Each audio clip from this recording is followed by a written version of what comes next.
1517년 마틴 루터는 성체 교회에 95개의 조항을 붙였습니다. 그것은 로마 카톨릭 교회의 면죄부가 왜 비성경적이고 왜 이것이 그렇다든지 95개 조항으로 조목조목 그는 기록을 했습니다. 일이 있고 난 뒤에 카톨릭 교회는 뒤집어졌어요. 대체 루트가 무엇이길래 이 로마 카톨릭 교회가 해가는 일에 거역을 하느냐고. 그리고는 레오 10세는 1521년에 마틴 루터를 성직에서 파면을 시켰어요. 그리고 얼마 후에 마틴 루터는 브롬스에 가게 되었습니다. 브롬스에서 부른 거예요. 네가 진실로 주장하는 것이 맞다면은 나와서 우리와 논쟁을 한번 해보자. 마틴 루터가 브롬스에 간다는 것은 목숨을 내어놓는 일이었습니다. 죽으러 가는 것이죠. 많은 사람들이 루터에게 가지 말라 했습니다. 그런데 마틴 루터는 마치 사도 바울이 예루살렘을 향해서 목숨을 걸고 갔듯이 그는 자기 목숨을 내어놓고 브롬스 국제회의로 갑니다. 그래, 그는 말하죠. 내가 말한 것은 진실되지 않은 것이 없다. 내가 말한 것은 모든 것이 성경에 기초한 것이고 이 말들이 거짓이라면 나는 나의 모든 책과 지식을 불사르겠다고 그러면서 말합니다. 하나님, 내가 여기에 서 있습니다. 너무나도 유명한 말이죠. 여러분, 사람이 목숨을 걸고 목숨을 내어놓는다는 것은 그 목숨에 대한 목숨을 걸 만한 숭고한 가치가 있었기 때문이에요. 숭고한 가치 때문에, 목적 때문에 목숨을 걸었다는 것입니다. 지금도 우리는 마틴 루터의 그 대담한 종교개혁 때문에 지금 건강한 개신교가 있다는 것이에요. 우리 주님께서는 가장 위대한 목숨을 버렸습니다. 하나님의 보좌를 버리고 육신의 몸으로 이 땅에 오셔서 우리를 위해서 십자가에 친히 죽으셨어요. 여러분, 예수님께서 왜 죽으셨나요? 왜 사람이 되셨나요? 사람이 되셔서 그 부끄러운 수치와 조롱과 멸시와 천대를 받고 왜 그분은 그렇게 죽으셨나요? 그것은 다른 것이 아니라 죽으심의 목적은 복음을 주기 위해서래요. 우리를 죄에서 건져서 하나님의 구원의 자녀로 삼기 위한 생명 구원을 주기 위해서 십자가에 죽으신 것입니다. 우리가 이데올로기에 빠져서 이념을 위해서 살아가도록 하기 위해서, 사상에 붙들어서 사상에 붙들어 살아가도록 하기 위해서 죽으신 것이 아니라 생명을 구원하여서 하나님의 자녀가 되게 하기 위해서 십자가에 못 박혀 죽은 것입니다. 이 복음의 결정체를 우리가 한마디로 화목이랍니다. 사도 바울이 많은 서신서를 썼는데 사도 바울이 말하는 복음의 또 다른 말은 뭐냐? 바로 화목이에요. 로마서 5장 10절 말씀을 다 함께 한번 읽어보겠습니다. 로마서 5장 10절 시작. 곧 우리가 원수 되었을 때 그의 아들의 죽으심으로 말미암아 하나님과 화목하게 되었은즉 화목하게 된 자로서는 더욱 그의 살아나심으로 말미암아 구원을 받을 것이니라. 아멘.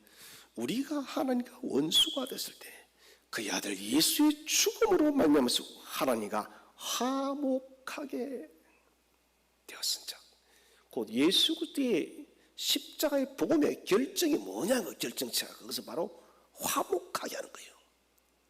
하나님과의 화목하게, 사랑과 사랑 간의 화목을 위해서 주님이 죽으셨다는 것입니다. 사도 바울의 서신서를 보면은 이 화목은 예수 그리스도 안에서 이루어진 화목이에요. 곧 화목을 이루는 열쇠가 뭐냐? 그 열쇠는 바로 예수 그리스도 안에 있습니다. 다시 말한다면 십자가 밖에서는 어떤 화목도 없다는 것입니다. 곧 구원이 존재하지 않는 것이에요. 화목하신 예수 그리스도는 곧 우리를 구원케 하기 위해서 오신 예수 그리스도는 그 죽음의 목적이 다른 것이 아니라 내가 너희를 건지기 위함이라. 세상의 철학, 가치, 이념, 정치 이것 아니다는 것이에요. 여러분 성경을 보면서 궁금한 이런 점이 없었습니까? 예수님께서 사역하시던 당시는 유대가 로마의 식민지로 있을 때입니다. 주님은 단 한 번도 로마의 정치에 대해서 말한 적이 없어요. 왜 그랬을까요? 그것은 주님께서는 이념을 위해서 이 땅에 온 것이 아니라는 것입니다. 세상의 철학과 세상의 사상과 세상의 가치를 위해서 온 것이 아니라는 것이에요. 주님께서 오신 것은 하나님의 그 십자가의 도를 통하여서 인류를 구원하기 위해서 이 땅에 오셨다는 거예요. 나가서 사도 바울의 생애를 보십시오. 사도 바울도 똑같은 로마의 통치 속에 있었지만 단 한 번도 그는 로마의 정치에 대해서 말하지 않습니다. 로마의 이념에 대해서도 말하지 않습니다. 유대가 독립을 해서 어떻게 해야 되나 한마디 말하지 않아요. 그냥 순교할 때까지 복음을 위해서만 살아가는 거예요. 여러분 이것이 무엇을 말하냐? 예수님의 죽으심의 목적은 지난주에 말씀드렸다시피 우리가 하나님 나라를 소유하고 우리가 소유한 그 하나님 나라의 그 가치와 의를 구하게 하기 위해서 우리를 위해서 죽으셨다는 것이에요. 교회는 여러분 이념을 말하는 곳이 아니에요. 교회는 이데올로기, 사상, 철학을 말하는 곳이 아니에요. 교회는 하나님 나라를 말하고 하나님 나라를 선포하는 것입니다. 여러분 이 하나님 나라를 위해서 예수님이 십자가에 못 박혀 죽으셨어요. 그 고난의 아픔을 우리가 패션 오브 크라이스트 영화를 통해서도 간접적으로 보지 않았습니까? 사실은 그것보다 더 큰 고통이었죠. 이렇게 하신 것은 화목하게 하기 위해서 하나님과 우리가 화목하고 사람과 사람이 화목할 수 있도록. 그래서 하나님은 화목의 창조자십니다. 그리고 화목을 친히 집행하셔서 성취하신 분이 바로 하나님이십니다. 화목의 핵심적인 가치는 바로 여러분 하나됨이에요. 그 복음만에 이 복음이 바로 화목이라는 것입니다. 좋은 소식이 뭐냐?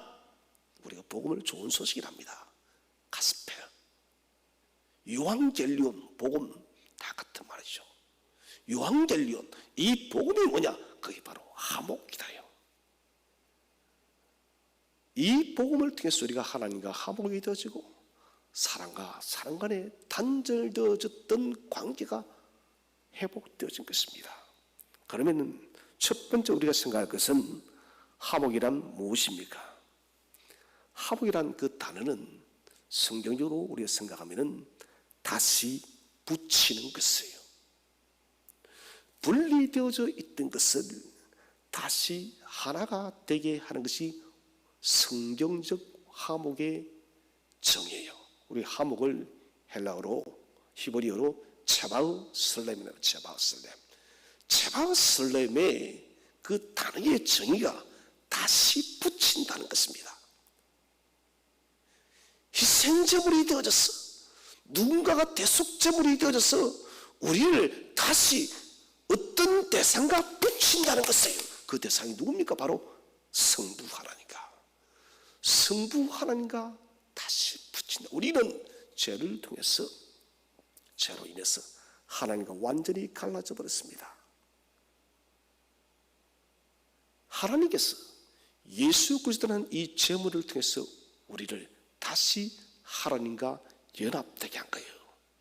그 다음에 이 연합을 통해서 수평적인 연합, 사랑과 사랑 간의 연합도 만드는 것입니다. 그래서 화목은 다시 붙인다. 하나님과 사람을 다시 붙이고 사람과 사람 간에 끼어진 관계를 다시 붙이는 것이 화목이다. 그래서 이것은 다시 함께 하나님과 사람이 손을 잡고 가는 것이 화목이요, 사람과 사람이 함께 예수 그리스도 안에서 손을 잡고 가는 것이 화목이에요.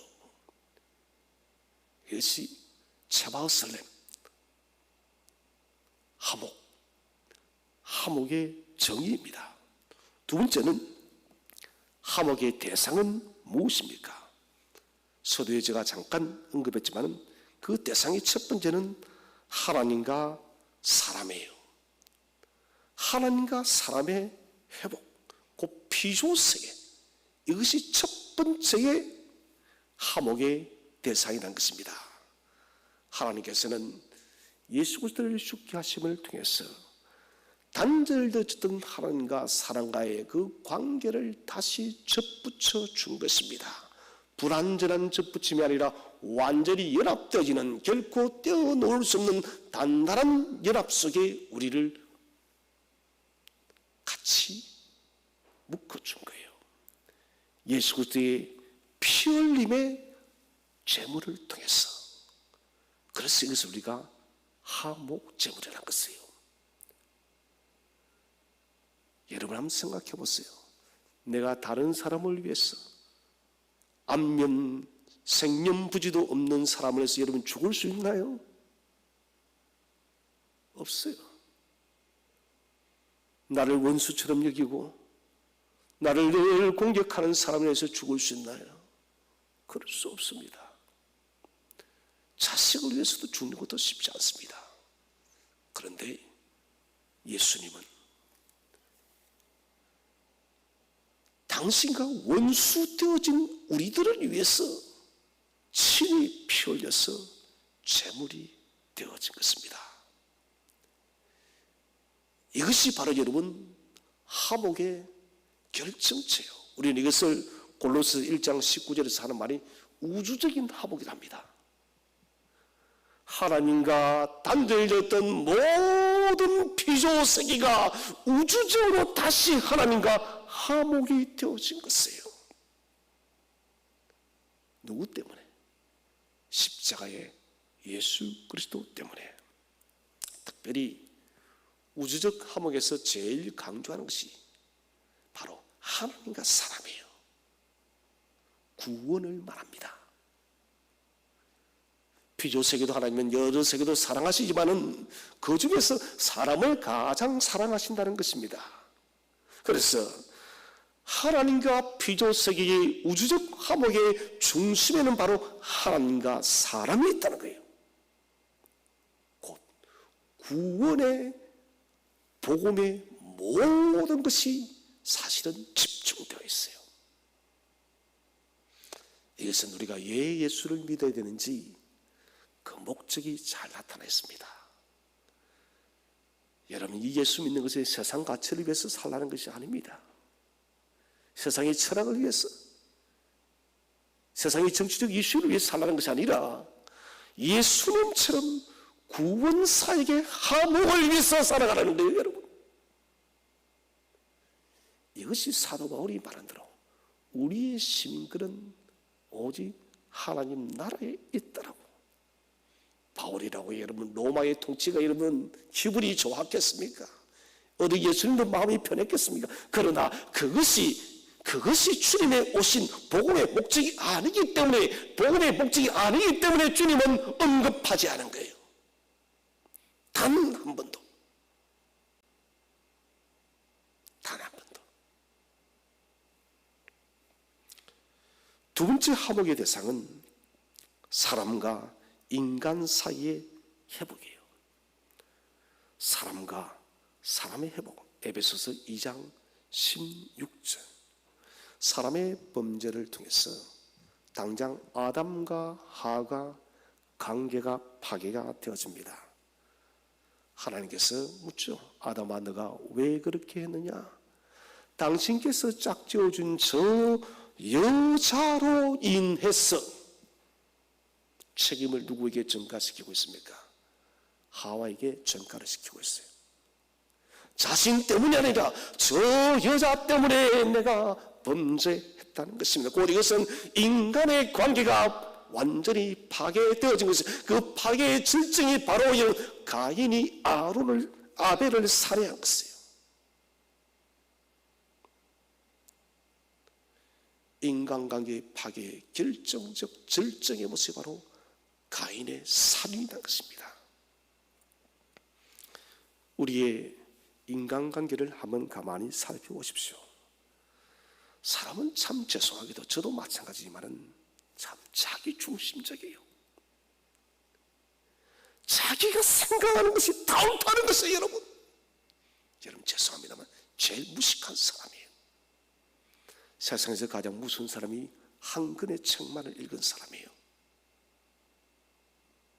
한 권의 책이 전부라고 생각하는 겁니다. 그런데 우리가 사는 이 시대는 마치 한 권의 책만을 읽은 사람처럼 도무지 여러분 다른 사람들이 말하는 객관적인 말들은 수용하려고 하지를 않아요. 여러분 이성이 없어요. 짐승이 되어버렸어요. 저는 괴물이라 표현하고 싶어요. 사람은 여러분 이성이 있고 지성이 있습니다. 이성과 지성이 비록 타락했지만 하나님은 여전히 선한 것을 많이 남겨두었습니다. 우리가 믿는 예수도 여러분 이성과 지성이 많이 기반이 되어지는 것이에요. 여러분. 이성과 지성과 상식이 없는 기독교는 없습니다. 우리가 성경을 깨닫게 되는 것도 하나님의 은혜의 감동과 우리의 인간의 이성과 지성이 모두가 연합되어질 때 여러분 성경이 깨달아지고 알게 되지고 믿어지게 되는 것이에요. 그런데 사람들은 너무나도 자기 중심적이에요. 자기 생각만이 다 옳다. 다른 사람은 틀렸어. 왜 목사님 내 이야기를 안 들어주냐고. 저는 기도하면서 그런 결론을 내렸습니다. 사람을 바꾼다는 것이 참 힘이 드는구나. 이번에도 처절히 느꼈습니다. 그래서 제가 내린 결론은 기도밖에 없구나. 하나님, 내가 이 사람의 마음과 생각을 바꿀 수가 없습니다. 하나님, 아무리 말해도 듣지 않으니 하나님 당신이 바꾸어달라고. 내가 틀렸다면 나를 바꾸시고 그 사람의 생각이 잘못된 그 사람을 바꾸어달라고. 제가 잘못했으면 저를 바꿀 거예요. 그렇게 기도했을 거예요. 저는 기도를 믿어요. 그 사람의 생각이 잘못됐으면 그 사람의 생각을 바꿀 거예요. 여러분, 변화되지 않는다면 그것은 완악한 것이에요. 사람은 자기의 감정에 따라 사람을 평가하고 판단합니다. 사람은 본질적으로 비판적인 존재입니다. 질투의 존재예요. 비난의 존재입니다. 나와 생각이 일치 않으면 미워하는 존재예요. 지금 한국 사회는 특별히 여러분이 한국 사회의 이런 분열 속에 기독교가 중심에 서 있다는 것이 참 가슴이 아픕니다. 제가 언젠가 때가 되면 한국 교회사의 아픈 상처를 한번 특강을 하고 싶습니다. 신학교에서도 가르치지 않습니다. 그냥 묻어버리고 살아요.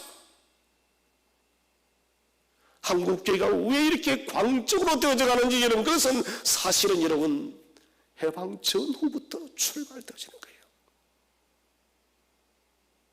거구, 반공, 이념, 이데올로기 이런 분들이 여러분 남쪽의 교회를 세우게 되어집니다. 때가 되면 제가 한번 특강을 할까 싶어요. 저는 좌파나 그런 거 아니에요. 좀 여러분 냉철하게 생각합시다.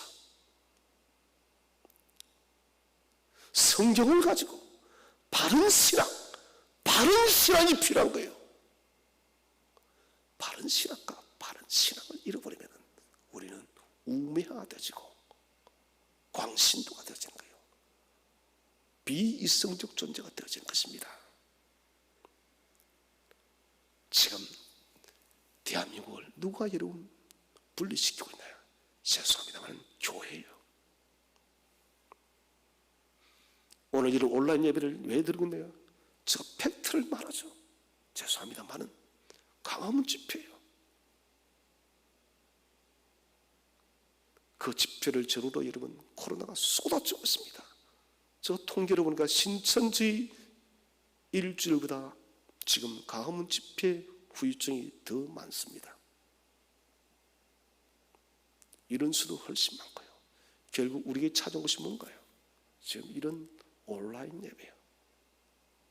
이것을 두고 정부에서 박해한다고요. 여러분 그렇게 박해란 말을 쓰면 안 됩니다. 핍박이란 것은 우리가 의로운 일을 하다가 주님 나라를 위해서 살다가 고난을 받을 때 박해를 받는다고 하는 것이에요. 로마의 종교적인 압제 때문에 카타콤에서 예배를 드릴 수밖에 없던 그들이 여러분 핍박을 말할 수 있는 것이에요. 여러분 중세 로마 카톨릭의 그 비이성적 판단 앞에서 여러분 치열하게 싸웠던 종교교역가들이 여러분 핍박을 말할 수 있는 것이에요. 일제강점시대 여러분 신사 앞에 참배하고 우리의 믿음의 선조들을 억눌렀던 그들에게 저항했던 사람들을 우리가 여러분 핍박이라고 말하는 거예요. 여러분 제가 있어서 고난을 당하면 무슨 유익이 있냐고 부끄럽게 하다. 저는 오늘 너무너무 부끄럽습니다. 저를 편견적이라는 말도 할 수 없어요. 저는 편견이 아니니까요. 그렇게 생각해도 괜찮아요. 부끄러워요. 어디 목사란 말 못하고 다니겠어요. 한 글을 보니까 한 엘리베이터를 탔는데 그 동네에 그분이 목사인 걸 다 아는 거예요. 다 피해버리더란 거예요. 여러분 남의 일이 아닙니다. 목사 이미지가 교회 이미지가 무엇인지 아시겠습니까?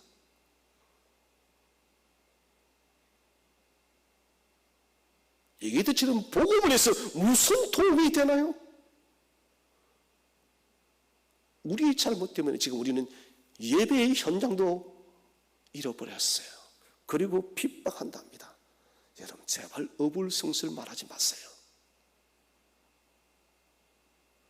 제가 예배 전에 말씀드렸다시피 대한민국이 모두가 그리스도인이라면 뭐 어때요? 죽으면 어때요? 다 예배 드리면 되죠. 저는 늘 그렇게 예배 드리고 흑사병 코로나보다 흑사병이 와도 저는 예배 드려요. 그러나 믿지 않는 자가 훨씬 많습니다. 4천만이 넘는 사람이 믿지 않습니다. 이들은 모두가 선교의 대상이에요. 하나님의 사랑을 입어야 될 대상들인데 우리가 여러분 그들의 생명을 위협할 특권이 대체 어디에 있나? 병에 걸렸습니다. 암에 걸렸어요. 얘는 그는 그 사람만이 죽는 거예요. 그러나 전염병은 그게 아닙니다. 여러분 나는 괜찮은데 선포하는 말씀 내가 괜찮은지 어떻게 알아요? 바이러스 눈에 보이나요? 다른 사람의 생명을 위협하는 테러 행위가 어떻게 그것이 정당해요? 이것은 상식적인 문제예요. 주님이 이것 때문에 죽으셨나요? 교회는 이념의 공간이 아니에요. 그럼에도 불구하고 지금 한국은 극우에 서 있어요. 국자도 최고요. 극우도 최고요. 우리는 사상을 도용하면 안 됩니다. 교회는. 교회는 복음 외에는 다른 어떤 것도 들어와서 안 돼요. 이전과 사상 모두 이런 세속주의 가치가 아니에요. 저는 앞으로 우리 교회에 이런 부분 단호하게 대처해 나갈 것입니다. 어떠한 이념, 어떠한 사상 저는 절대 용납하지 않을 것입니다. 그래서 교회를 오염시키는 것일까요? 교회는 오직 여러분 생명의 복음만이 유일하게 존재해야 되는 거예요.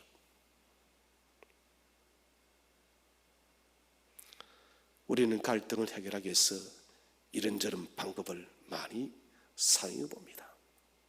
상담도 하고 치유도 하고 책도 읽고. 그러나 이것이 인간관계의 회복을 이루는 것은 아닙니다. 예수 그리스도의 화목제물에 대한 정확한 이유와 그 화목의 가치를 우리가 여러분 같이 나누지 않으면 결코 어떤 인간관계 회복 이룰 수 없어요. 여러분. 저는 다시 말씀드립니다. 상식적인 그리스도인이 됐어요. 이성적인 그리스도인이 됐어요.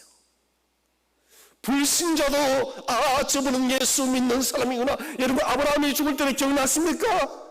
아브라함이 죽을 때 땅이 한 평 없어서 그의 아내 사라의 장기를 구할 때 이런 막벨라 동굴을 선택합니다. 그때 여러분 햇 사람들이 어떻게 하면 그냥 가져가라고 왜 그렇게 했나요? 아브라함은 그 지역에서 존경받는 사람이었기 때문에. 지금은 저희가 존경은커녕 멸시를 받고 있어요. 세상이 교회를 걱정하는 것을 넘어서서 이제는 세상은 교회를 적으로 생각합니다. 누가 그렇게 만들었나요? 예수님이 그렇게 만들었나요? 오죽했으면 이런 말들이 나더라요. 예수님이 이름을 좀 바꿔달라고. 저는 그 만화 컷을 보다가 마음이 무너졌어요. 정말 예수님이 살아계시라면 나 이름 좀 그만 팔라고 좀. 내 이름 좀 그만 팔라고. 왜 예수 이름을 팔아요?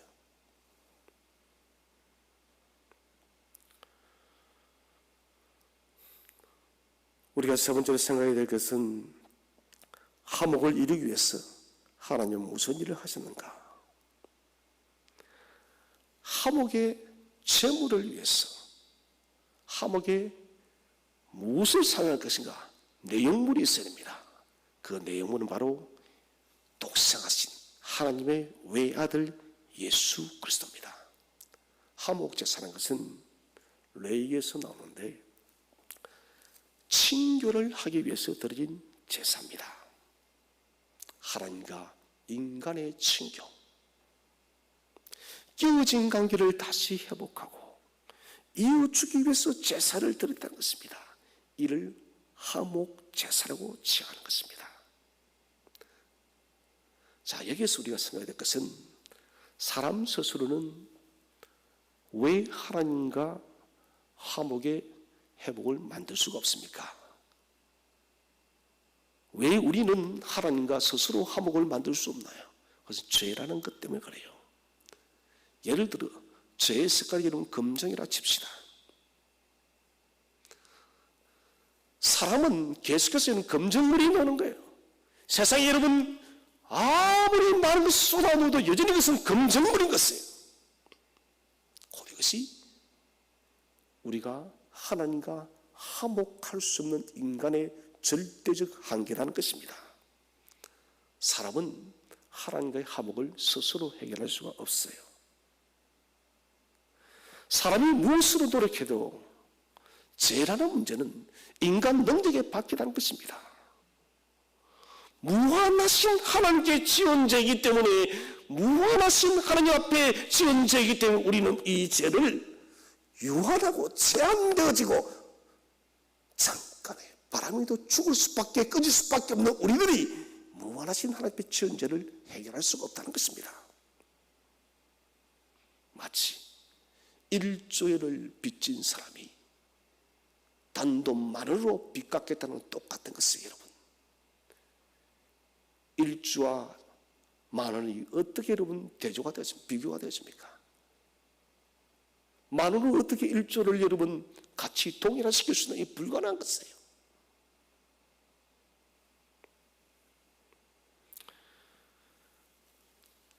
우리는 이 무한의 문제, 곧 우리의 죄는 무한하다는 것을 여러분, 유한한 것이 아니라 어떤 한계가 있는 것이 90점, 100점 이게 아니다는 거예요. 우리의 죄는 무한 리미트, 잴 수가 없다는 거예요. 왜?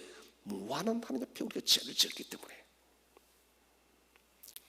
이 죄를 해결하는 것은 무한하신 하나님께서 해결하셔야 됩니다. 하나님의 방법은 피 흘림이에요. 성경을 읽어보겠습니다. 레위기 17장 11절 시작. 육체의 생명은 피에 있음이라. 내가 이 피를 너희에게 주어 제단에 뿌려 너희의 생명을 위하여 속죄하게 하였나니 생명이 피에 있으므로 피가 죄를 속하느니라. 계속해서 읽겠습니다. 히브리서 9장 22절 시작.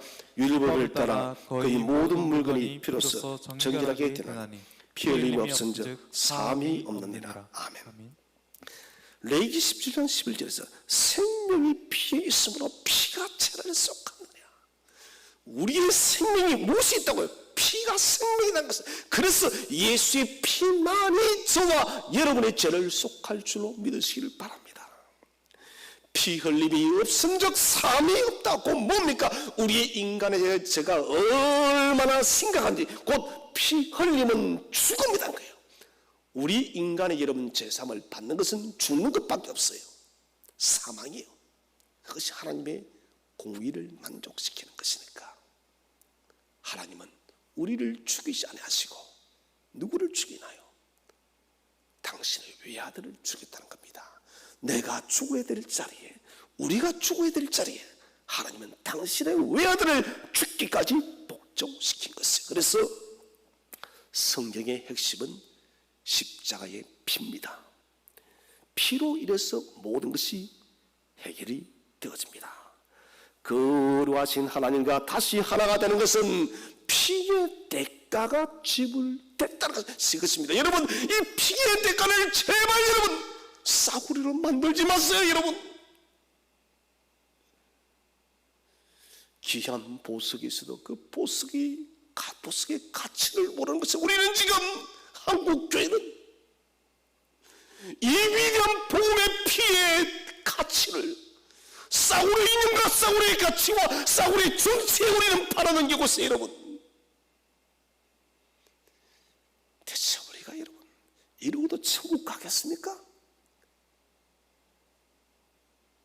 이러고도 천국 가겠어요? 여러분, 천국 가서 우리가 대체 무슨 책망을 여러분 받겠습니까? 여러분 기억하십시오. 천국은 단지 칭찬만 있는 것이 아니에요. 우리가 행한 대로 주님은 판단하신다 해서 거듭 말씀드립니다. 싸구려의 이념과 가치와 정치와 철학이 예수님의 이 지관 보물의 가치를 여러분 팔아넘기지 마세요. 더 이상 예수 이름 팔지 마세요. 여러분, 왜 예수 이름 팔고 다녀요? 사기꾼이요. 엉터리 복음들이요.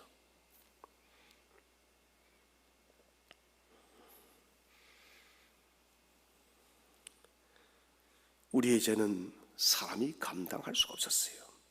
그래서 하나님은 최고의 대가, 하목제물이신 예수를 죽인 것이에요. 우리에게 주는 이 하목의 가치는 너무 소중하고 너무 가치가 있는 것이에요. 왜? 구원을 열고 닫기 때문에.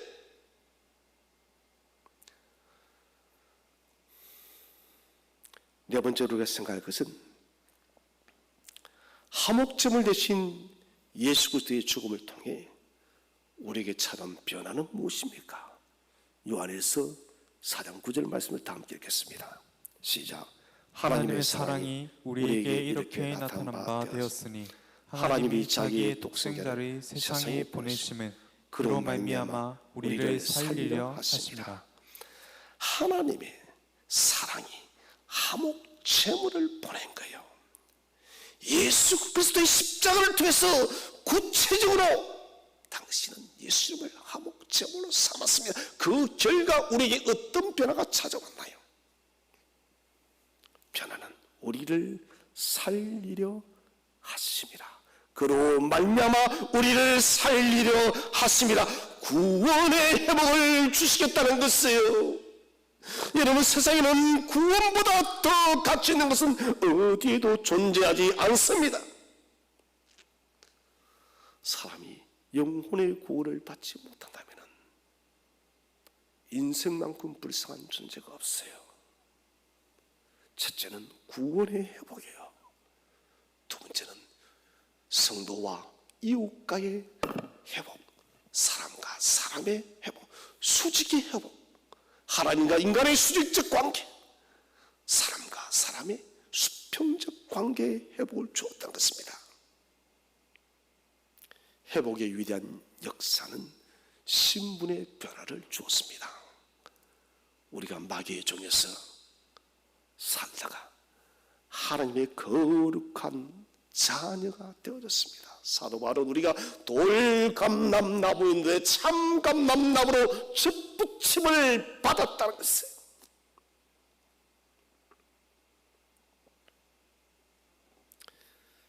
여러분, 거룩이란 것은 굉장히 중요한 문제죠. 거룩은 하나님의 속성이에요. 하나님 우리에게도 거룩의 속성을 남겨두었습니다.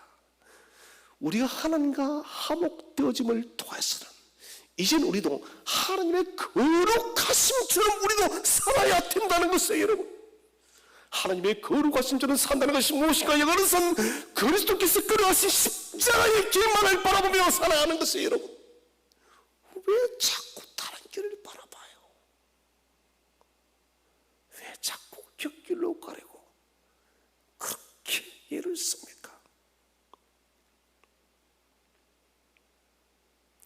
이 위대한 변화의 역사를 이루기 위해서 우리 주님께서 하신 사역이 무엇입니까? 요한일서 4장 10절 말씀 시작. 사랑은 여기 있으니 우리가 하나님을 사랑한 것이 아니요 하나님이 우리를 사랑하사 우리 죄를 속하기 위하여 화목제물로 그 아들을 보내셨습니다. 아멘. 하나님께서 우리 회복을 위한 사랑의 분명한 증거를 무엇으로 주느냐? 화목제물로 오신 예수님이에요. 모세오경이 글로써 기록되어진 성자 예수 그리스도라면 사복음서는 글로써 기록되어진 예수 그리스도가 육체의 생명을 입고 이 땅에 인간의 모습으로 오신 예수 그리스도, 바로 사복음서예요. 여러분, 육체의 몸을 입고 인간으로 화목제물로 오셨다는 것입니다. 이 일은 하나님이 예수를 화목제물로 보는 데 있어서는 인간은, 사람은 절대적으로 수동이에요. 우리가 이 일에서 능동적으로 대처할 수 하나도 없습니다. 하나님이 보내지 않으면 여러분 안 오는 거예요. 하나님의 능동적 사랑을 통해서, 하나님의 절대 주도적 사랑을 통해서 여러분 예수님이 이 땅에 오셨어요. 찾아오시고 회복하시는 하나님, 구원하시는 하나님, 절대 능동적인 하나님. 그래서 기독교는 모든 것이 은혜요. 모든 것이 은혜. 나의 나된 것이 은혜다고. 오직 하나님의 은혜라고. 그런데 여러분, 왜 그렇게 잘났었나요? 뭐가 그렇게 잘났어요? 참 교만해 여러분. 따박따박 온 소리 다 못합니다. 여러분이 그리스도인이 되는 것이, 여러분의 힘으로 된 것이 뭐가 있나요? 한번 말해보세요. 하나님의 자녀가 되어진 여러분이 무슨 노력을 했나요? 우리는 아무것도 없어요. 하나님의 전적 은혜요. 전적 은혜를 입은 사람이라면 그 은혜를 갚기 위해서 여러분 우리의 전생을 복음을 위해서 드려야 하겠어요. 왜 허탄한 가치를 위해서 주님을 욕되게 하시나요? 헛하는 가치에서 왜 십자가의 피를 모독하나요, 여러분? 정신 차리세요. 그래서 주님께서 마지막 때는 거짓 선자들이 많이 일어날 것이요. 여러분, 아직 적그리스도는 나타나지 않았어요. 요한계시록 20장에 사탄이 불못에서 잠깐 노임을 받았다가 뭡니까, 여러분? 적그리스도가 나타나니까 이런 수많은 거짓 선자들이 나타나요. 거짓 목사들이 있어요, 여러분. 여러분, 성경을 위반한 모든 것들은 거짓이에요. 우리나라 이런 감리교에서 청소년 수련을 하면서 저는 가슴을 쳤습니다. 어떤 강사가 하느냐? 하나님의 직통적 계시를 받는 다니엘을 살아난 선도, 뭐래요? 선지자? 이게 무슨 말이에요? 뭐예요, 여러분? 나는 하나님의 직통적 계시를 받는 선지자 다니엘을 잘하고 그 사람을 감리교 이런 청소년 연합 대지피의 강사로 줘요. 정말 이게 왜 그럴까요? 복음 위에 인간의 인연과 가치를 쓸 것이 없기 때문에 그런 일이 벌어지는 거예요. 우리는 기억해야 됩니다. 바른 신앙이 무너지면 우리는 다 무너집니다. 거듭 다시 부탁드립니다. 십자가의 피를 모독하지 마세요. 예수님의 이름을 팔지 마세요, 여러분. 예수님의 이름이 십자가의 피가 여러분이 붙들고 있는 이념과 철학과 가치와 이데올로기에 바라는 길 그것인가요? 주님의 엄중한 책망이 있을 것입니다.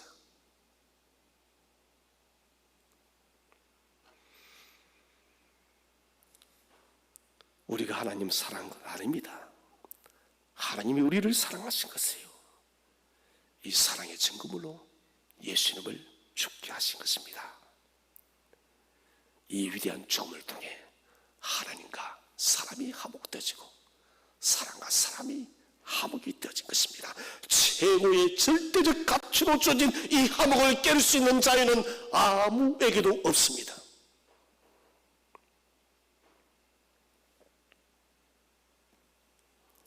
가난한 자의 어머니인 마더 테레사 수녀님의 일기 중에 이런 내용이 있습니다.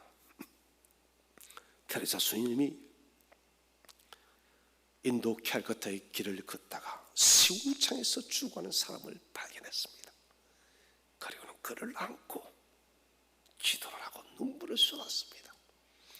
그때 그 거린이 그 죽어가는 사람이 이런 말을 합니다. 나는 단 한 번도 참된 사랑을 받아본 적이 없는 사람입니다. 그 사람이 여러분 3시간에 다 죽습니다. 나는 지금 3시간 숨을 내쉬며 쓰는 이 시간, 나는 마치 당신 품에서 천사가 된 느낌입니다. 그리고는 3시간 뒤에 죽습니다.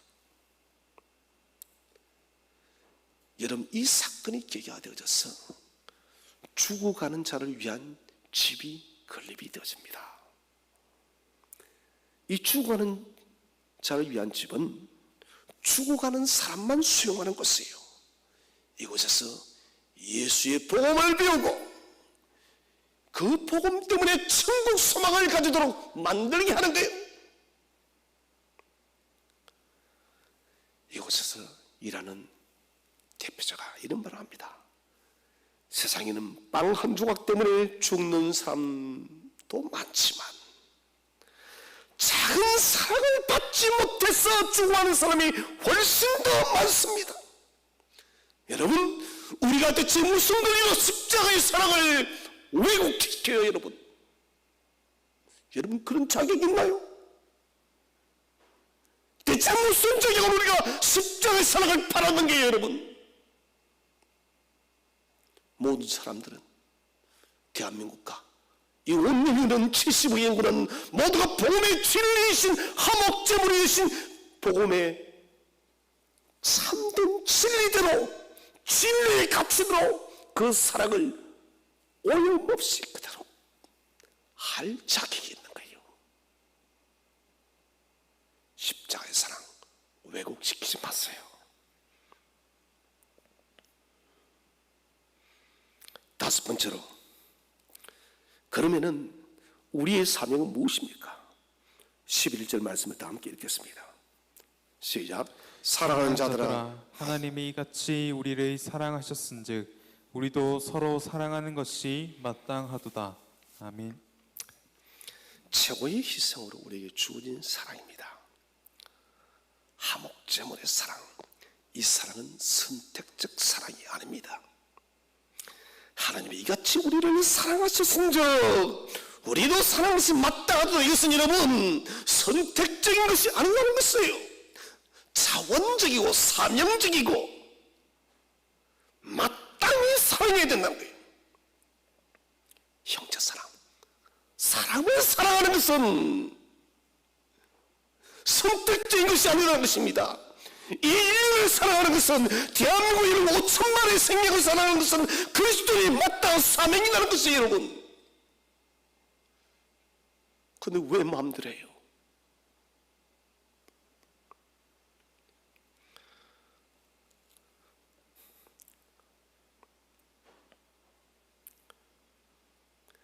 하나님이 우리를 이같이 우리를 사랑하신즉 수직적 사랑, 하나님이 우리를 사랑해 준 것, 수직적 사랑, 우리도 이같이 사랑해야 된다. 수평적 사랑. 요한복음 3장 16절은 하나님이 세상을 이처럼 사랑하사,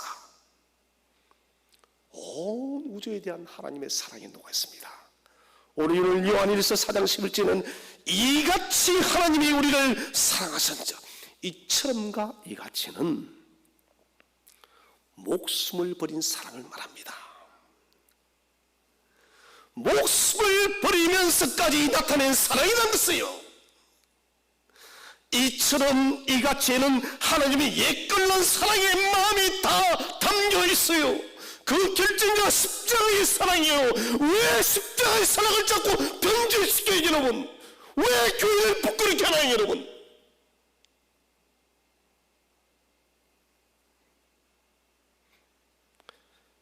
제발 부탁드립니다. 교회 망신 그만 시키세요. 주님 망신 그만 시키세요. 어저께 목요일 날에 부산교회연합회에서 공문이 왔습니다. 우리는 부산시의 지도와 또 지침에 연합해서 온 교회가 온라인으로 예배를 드리겠다고, 그리고 금요일날 우리 고신교단총회에서도 결의문을 내렸습니다. 좀 많이 안타까운 부분이 있지만은 그래도 교회가 이웃 사랑을 위해서 온라인 예배를 드리겠다고. 그런데 어제 늦은 오후에 부기현 부산기독연합에서 수정된 공문이 왔습니다. 우리는 비대면으로 예배를 드리겠다고. 목요일의 결정을 번복시킨 것이죠. 모든 부산기독교연합회는, 교회는 비대면 예배를 강행하시라고. 구상권 청구는 우리가 법정에 호소하겠다. 저는 그거 보면서 참 기독교 개인주의다. 말씀드렸죠, 저 서두에. 대한민국 여러분 모두가 예수 믿는다면은 좀 어때요, 여러분? 저는 이곳이 독가스가 가는 사람들은 예배드리러 와요. 처음에 천국 가면 되니까. 예배 시간에 폭탄이 떨어진다면 저는 11시 반대에 폭탄이 떨어질 것이다. 저는 그래도 예배드리러 와요. 다 예수 믿는다면. 근데 그게 아니잖아요, 여러분. 내가 죽는 문제가 아니라는 것이에요, 여러분. 나 한 사람 때문에 이웃의 생명이 여러분 위협을 받는데, 이 테러예요, 테러. 제발 좀 상식적으로 생각하세요, 여러분.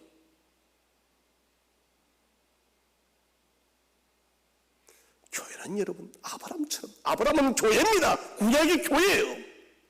아브라함이 존경받는 것은 여러분 교회가 존경받는 것이고, 아브라함이 존경받는 것은 교회가 존경받는 것이에요. 여러분, 저는 부기연의 늦은 토요일에 공부를 보면서 마음이 무너졌고, 결국은 여러분 뉴스까지 그것이 언론에 보도가 됐습니다. 목요일의 결정은 무엇이고 토요일의 결정은 무엇인고,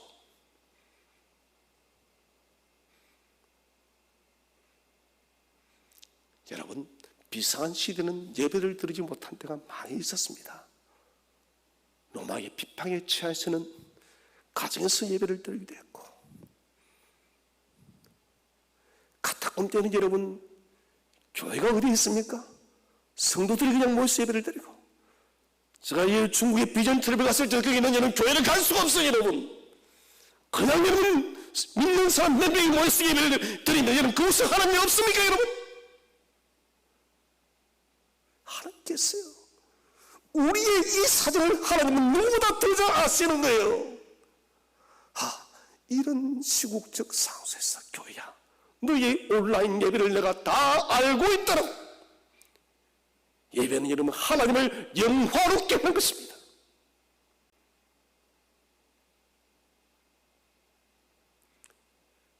레이에서 모세에게 너는 정해진 시간에 정하인 공간에 나서 예배를 드리라. 성막시대입니다. 성막이라는 것은 그곳에만 하나님이 임재해 있었기 때문에, 그래서 반드시 나가야 됩니다. 지금 신약시대는 하나님 모든 것이 임재해 있겠어요. 그렇다고 이런 교회를 예배를 등한시하는 것이 아닙니다. 특별한 상황에 우리는 교회에서 예배를 드려야 돼요. 목숨을 걸고. 그러나 이런 비상적 상황에서도 상황이 벌어지면 우리는 가정에서 예배를 드려야 돼요. 저는 얼마나 감사한지 모르겠습니다. 그래도 이 시간 우리 최소의 일일이 모여서 유튜브를 통해서 영상을 통해서 말씀을 전할 수 있고, 함께 성도들이 가정에서 함께 시하는 예배를 드릴 수 있다. 이거 얼마나 영광스러운 일이에요. 여러분, 카타콤 시대는 이런 게 어디 있습니까? 여러분, 그 중국에 가는 거에도 여러분 그렇게 평생을 살다가 죽는 거예요. 여러분, 교회라는 것 한 번 보지 못하고, 그러면 그 성도들 5-6명이 모인 곳에 하나님이 계시지 않나요? 옆에 교회가 있음에도 불구하고 가지 않는 그것은 그 사람의 책임이에요. 교회가 없기 때문에 못 가는 거예요.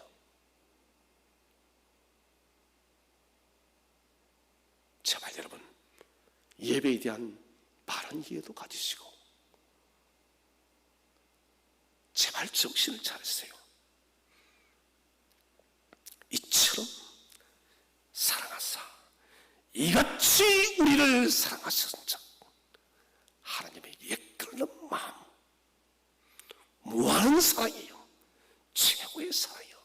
그렇게 우리를 사랑하는데 왜 우리는 이웃을 사랑하지 않나요? 여러분, 이웃에게 위협을 가하는 게 사랑이에요. 여러분, 복음의 이음의 가치를 뒷부수는 게 여러분 그 사랑이에요. 여러분, 제발 여러분 허탄한 복음을 버리세요. 성도가 교회와 세상에서 붙들릴 DNA는 사랑을 어떻게 나타낼 것인가, 이거예요. 왜 이렇게 고통스럽고 수고스럽나요? 그것은 사랑하지 않기 때문에. 무엇보다 하나님을 사랑한다는 교회가 이 세상을 사랑하지 않기 때문에 그런 거예요. 교회는 건물만 높이 올려가고 귀족주의, 웰빙주의 교회 시대가 찾아왔어요. 교회는 여러분 지금 복음 전도가 되지 않고 있어요. 새가족이 오질 않습니다. 성장하는 게 다 대부분 여러분 거의 90% 이상이 수평이등이요, 대형교회로 다 모여. 왜 그러십니까? 이 시는 바로 귀족주의, 웰빙주의예요. 내가 큰 교회, 대형교회에 나가고 있다, 귀족주의 사상을 가지고 있는 거예요. 굉장히 여러분 이거 무서운 사상입니다. 대형교회는 그것을 유도하고 있습니다. 우리 같은 규모의 교회에 적어도 와야 되지 않나요? 그것은 웰빙을 이야기합니다. 저 가나는 시골교회는 여러분 주님이 계시지 않나요? 천만의 말씀요. 대형교회는 기독주의 별명교회를 주창하면서 성도들에게 당신들은 이만한 교회에 나오고 있으니 자부심을 가지라 헛하는 소리 하고 있나요? 만몬주의에 물들어버린 거예요. 기복주의에 물들어버리고 대형교회 나는 많은 사람들이 인맥가, 사업가, 결혼의 배우자를 구하기 위해서 만나는 것이 통계가 나왔어요, 여러분. 작은 교회에 나가면 인맥도 좁아지고 사업도 좁아지고 일자리도 좁아지고 결혼할 배우자도 찾기도 힘들고 자식도 출세도 힘드니까 큰 교회에 나가서 주님을 왜 믿나요?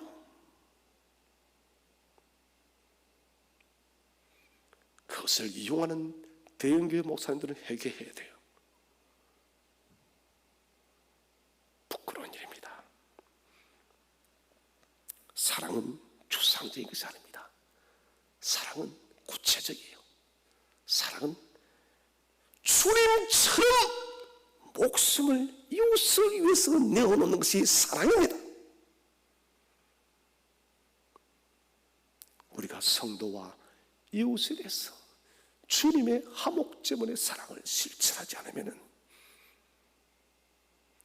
교회는 힘을 상실합니다. 지금 너무나도 많이 상실되어 있습니다. 하나님의 회복의 방법은 화목제물 대신 예수 그리스도십니다. 하나님께서 이 회복을 이루시기 위해서 십자가의 죽음을 택하셨어요. 예수를 통해서. 그 회복의 결과가 무엇입니까? 살리려 함이라. 살리기 위해서 여러분 화목이 있는 것입니다. 죽이기 위해서, 분명히 하기 위해서 화목이 있는 것이 아니라 살리고 붙이기 위해서 화목이 있다는 것입니다.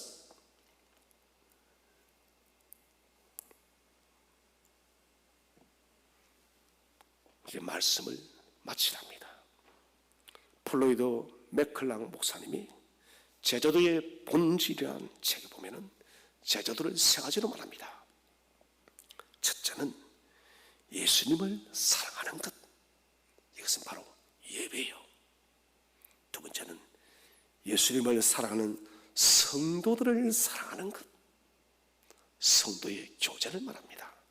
세 번째는 예수님이 사랑하신 세상을 사랑하는 것. 뭡니까? 바로 전도와 선교, 이웃 사랑이라는 것이에요. 이것을 잃어버리면 제자도의 본질이 없다는 것입니다. 여러분, 예수님이 왜 죽으셨나요? 화목제물이 되기 위해서. 하나님과 인간의 화목과 사랑과 사랑 간의 화목을 위해서 주님이 죽으셨습니다. 정말 주님을 믿는 성도들이에요. 저는 제자라는 말 쓰지 못하겠습니다. 그리스도인 맞나요? 그렇다면 정신 차리십시오. 교회의 어떤 이데올로기, 어떤 이념, 어떤 사상, 어떤 철학 가져오지 마세요. 교회는 오직 주 예수 그리스도 생명의 66권의 말씀만이 우리에게 존재하는 것입니다. 비상한 시대, 우리 기독교인들은 책임을 느끼게 됩니다. 화목제물 대신 예수 그리스도의 목적이 살리려 함이라. 사랑하는 성도 여러분, 이웃을 살리시고 세상을 살리고 교회를 살리는 저와 여러분이 되시기를 바랍니다. 기도하겠습니다.